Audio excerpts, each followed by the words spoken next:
The Royal College of Ophthalmologists National Ophthalmology Database monitors and reports on the numbers of patients who experience posterior capsule rupture as a complication of cataract surgery every year in the NHS.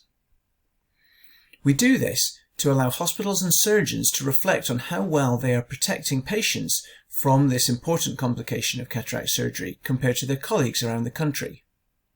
We also do it to inform patients of the risks of cataract surgery. But what is the posterior capsule, and why do we care if it ruptures?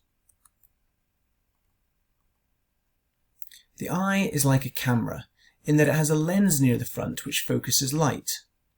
That lens becomes cloudy as we age, and it's this cloudy lens that we call cataract. The lens of the eye is held within a very fine transparent capsular bag, shown here around the cataract. In order to remove the cataract, we create a round hole in front of the capsule and then inject water to separate the cataract from the capsular bag. This then allows us to remove the cataract from the capsule in the process called phacoemulsification, and then insert the new lens into the capsule which holds it in place. During the process of removing the cataract, the capsule may be torn or pulled away from the fibres that hold it in place.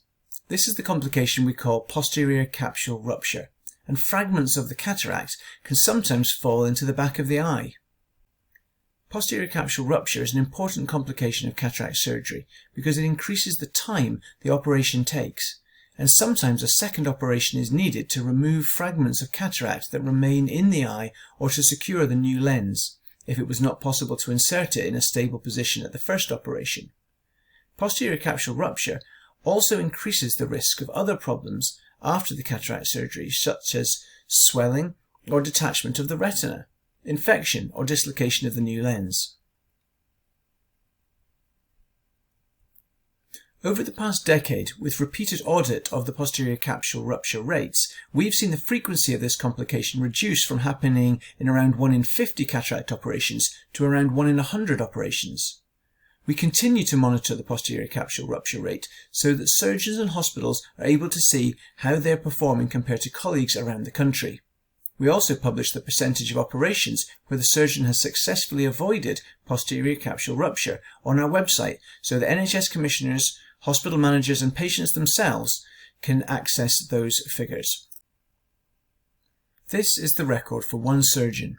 You can see that for all the cataract surgery in the national audit across the UK, posterior capsule rupture was avoided in 99.1% of cases, and the surgeon in this example has avoided posterior capsule rupture in 98.6% of cases, out of their total of 278 cataract operations.